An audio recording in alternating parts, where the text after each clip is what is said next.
నమస్తే, welcome to our channel. Yuvagalam ఈ పేరుతో నారా లోకేష్ చేపట్టిన పాదయాత్ర ఆంధ్రప్రదేశ్ రాజకీయాల్లో ఓ చరిత్ర. Yuvagalam పాదయాత్రతో Lokesh political game changer గా నిలిచారు. లోకేష్ మొదలుపెట్టిన యువగళం యాత్ర ఇప్పుడు 2 ఏళ్లు పూర్తి చేసుకుంది. జగన్ రాక్షస పాలన అంతమే లక్ష్యంగా 2023 జనవరి 27న యువగళం పాదయాత్రను చిత్తూరు జిల్లా కుప్పం వరదరాజస్వామి ఆలయం నుంచి లోకేష్ మొదలుపెట్టారు.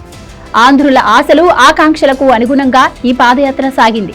రాష్ట్రంలోని 11 ఉమ్మడి జిల్లాలు, 97 నియోజకవర్గాలు, 2000కు పైగా గ్రామాల మీదుగా దాదాపు 226 రోజుల పాటు 3132 కిలోమీటర్ల మేర లోకేష్ పాదయాత్ర చేశారు. లోకేష్ పాదయాత్ర మొదలుపెట్టిన నాడు ఎన్నో విమర్శలు, దాడులు, అవమానాలను ఎదుర్కొన్నాడు. ఏసీ రూములకు అలవాటు పడిన లోకేష్ పాదయాత్ర చేయగలడా అన్న అనుమానాలు వ్యక్తమయ్యాయి. ప్రత్యర్థులు సైతం పాదయాత్ర చేయలేక లోకేష్ మధ్యలోనే కాడి ఎత్తేస్తాడు అని విమర్శలు చేశారు.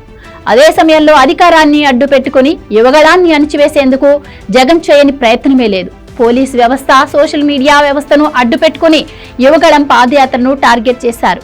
లోకేష్ పాదయాత్రకు జనం లేరని, ఆయన పాదయాత్రను ఎవరూ లెక్క చేయడం లేదంటూ ట్రోల్ చేశారు. లోకేష్ మాట్లాడుతున్న సమయంలో విద్యుత్ సరఫరా నిలిపివేశారు. మైకులు లాక్కెళ్లేవారు. పాదయాత్రను ఆపేందుకు ఎన్ని చేయాలో అన్ని కుట్రలు చేశారు. యువగళం సక్సెస్ఫుల్ గా సాగుతున్న సమయంలోనే లోకేష్ ఆత్మస్థైర్యాన్ని దెబ్బతీసేలా చంద్రబాబును అరెస్ట్ చేసింది జగన్ ప్రభుత్వం. కర్నూలు పర్యటనలో ఉండగా చంద్రబాబును అర్ధరాత్రి అరెస్ట్ చేసింది. దీంతో నారా లోకేష్ పాదయాత్రకు బ్రేక్ ఇవ్వాల్సి వచ్చింది. అయితే ఇది ఓ రకంగా తెలుగుదేశం పార్టీకి ప్లస్ గా మారింది. చంద్రబాబు అరెస్ట్ అయిన సమయంలో లోకేష్ ధైర్యంగా నిలబడ్డ తీరుతో ఆయనకు ప్రజల్లో ఇమేజ్ అమాంతం పెరిగిపోయింది. జగన్ ప్రభుత్వం ఎన్ని కుట్రలు చేసినా వెనక్కి తగ్గలేదు లోకేష్. ఎండనక వాననక తన పాదయాత్రను కొనసాగించారు. మైక్ ఉన్నా లేకున్నా బిగ్గరగా ప్రసంగాలు చేస్తూ ప్రజల్లో చైతన్యం రగిల్చారు. పార్టీ కార్యకర్తల్లో నూతన ఉత్తేజం నింపారు. ధైర్యంగా ఉండండి, భవిష్యత్తు మనదే అంటూ నేతల్లో భరోసా కల్పించారు. పాదయాత్రతో లోకేష్ పర్ఫెక్ట్ పొలిటికల్ లీడర్ గా నిరూపించుకున్నారు. తన సామర్థ్యం మీద అప్పటి వరకు ఉన్న అనుమానాలకు చెక్ పెట్టాడు.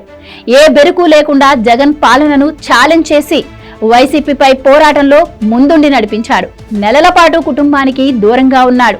2024 ఎన్నికల్లో తెలుగుదేశం అఖండ విజయాన్ని సాధించింది అంటే అందుకు కారణం యువగళం పాదయాత్రే.